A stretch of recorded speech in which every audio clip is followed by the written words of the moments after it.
Nous sommes 3 architectes, Gaëlle, Sana et Tatiana, et nous avons créé ce podcast pour réinterroger l'acte de construire. Nos invités seront des concepteurs, élus, promoteurs, artisans et usagers. Ils parleront des outils qu'ils mettent en place pour faire émerger une nouvelle manière d'habiter le monde. Bienvenue aux Bâtisseuses.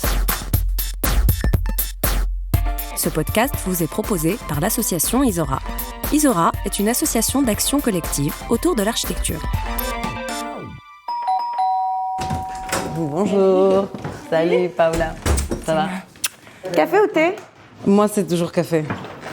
Notre invitée aujourd'hui est architecte urbaniste de formation, fille et petite fille de femme architecte. Après son parcours universitaire à Buenos Aires, elle rejoint les bancs de la London School of Economics pour un master en politique publique en urbanisme. En 2015, elle arrive en France et exerce en tant qu'urbaniste conseil pour les mairies, puis aujourd'hui en tant que directrice des consultations chez le promoteur Oudéum, spécialisé dans le bois. Ça, c'est de l'épicéa. Celui-là, parce qu'il est très clair, on sait qu'il vient d'Autriche.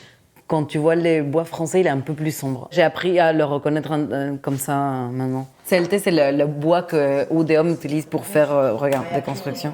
C'est ça le CLT. C'est la mêlée contre-croisée. C'est du bois massif, mais en fait, les fibres du bois sont genre une comme ça, une comme ça, une comme ça, une comme ça. Et en fait, du coup, ça fonctionne comme du tissu, dans le sens que ça fonctionne dans les deux sens. Donc, on utilise pour des murs de renfort. Et à l'intérieur, on a besoin de mettre moins de poteaux-poutres. Notre bâtisseuse aux multiples parcours n'a jamais oublié les murs de son enfance, ceux de l'immeuble Cavana, première tour en béton armé en Amérique latine et dont le délicieux mythe nous pousse à vous raconter à la fin de cette émission l'histoire incroyable de sa construction. Bonjour Paola Senfield-Sirkis. Bonjour Sana. La première question qu'on pose à tous nos invités, pouvez-vous nous décrire votre métier ? Oui. Le métier du promoteur immobilier consiste à donc déjà trouver des terrains pour concevoir un projet et le construire, évidemment. Pour ce faire, on travaille évidemment avec des architectes, des bureaux d'études et tous les différents acteurs des métiers de construction.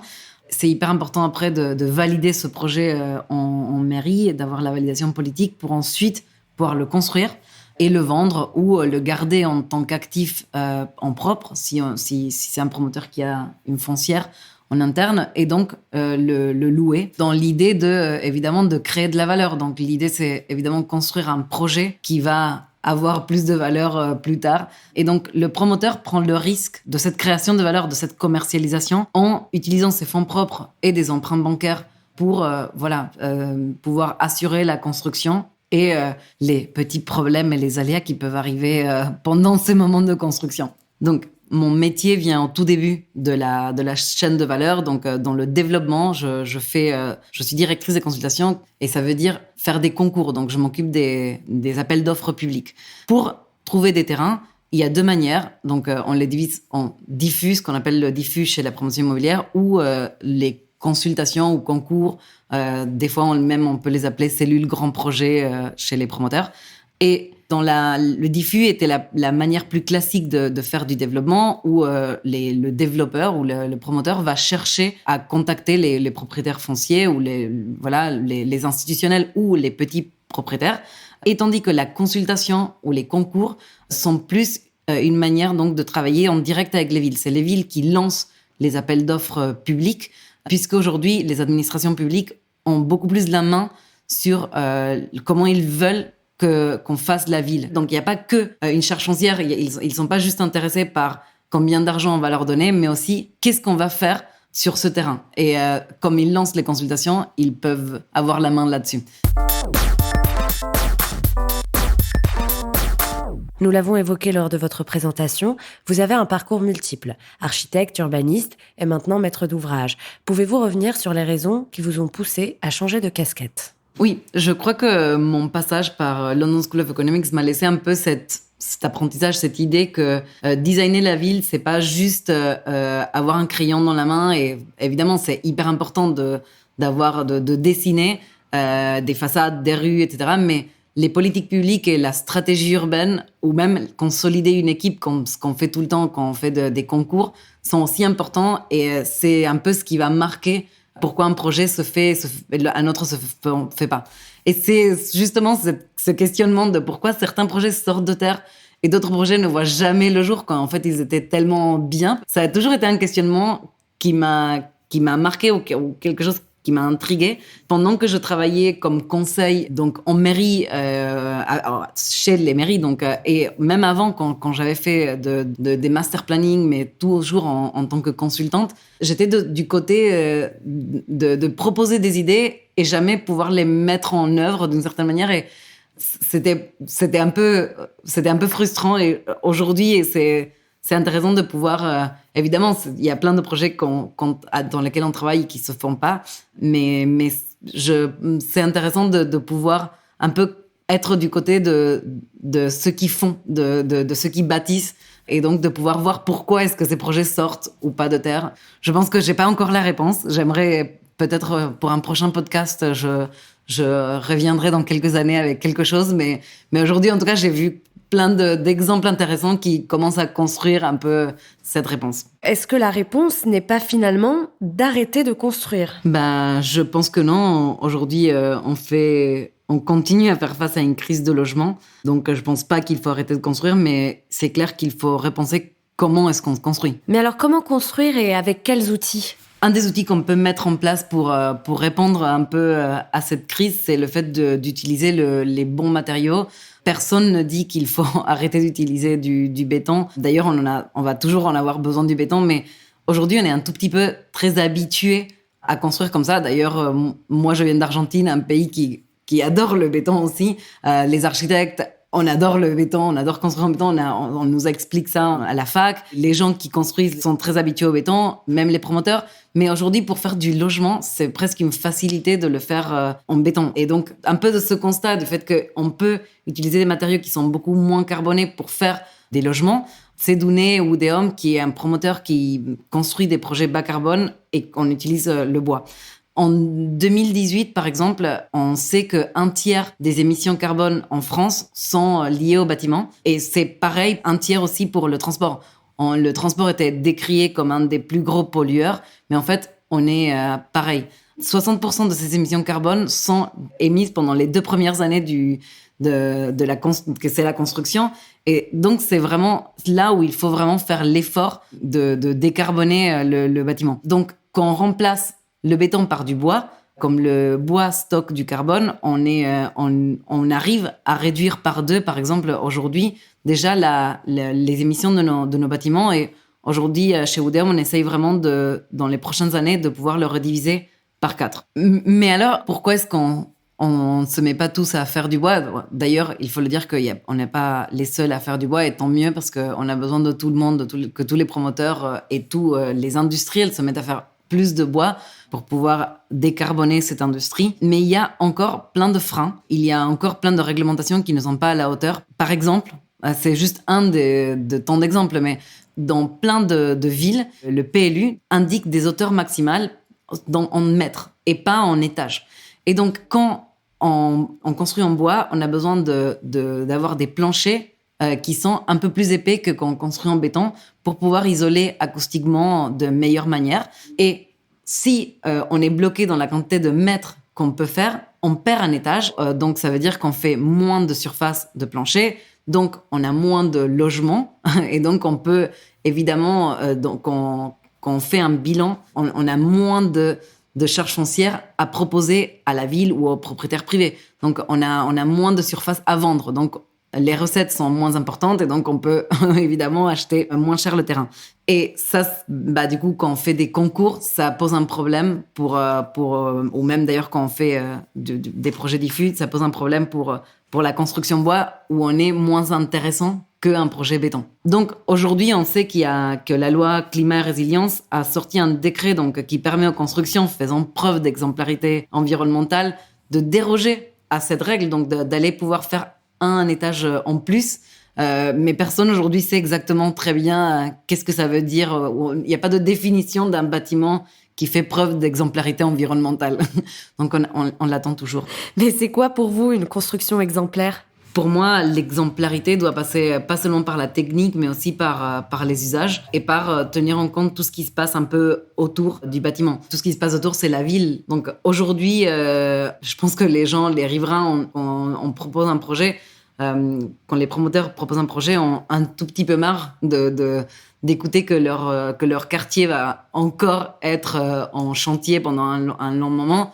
C'est ce qui se passe à côté de toutes les gares du Grand Paris Express, où on fait venir un transport et c'est super, mais les habitants, ça fait 10 ans qu'ils sont un tout petit peu en chantier. Et quand on leur annonce que ce quartier-là va encore plus se développer, ils se posent un peu des questions, non? D'ailleurs, il y a énormément d'élus qui ne veulent plus construire parce qu'ils ont peur de tout ce qui se passe autour avec les riverains, qui sont fatigués d'avoir autant de chantiers et des chantiers particulièrement polluants, pas que pour la planète, mais aussi polluants de manière du bruit et de la saleté des chantiers. Et c'est là où on disait juste avant, comment est-ce qu'on peut construire différemment?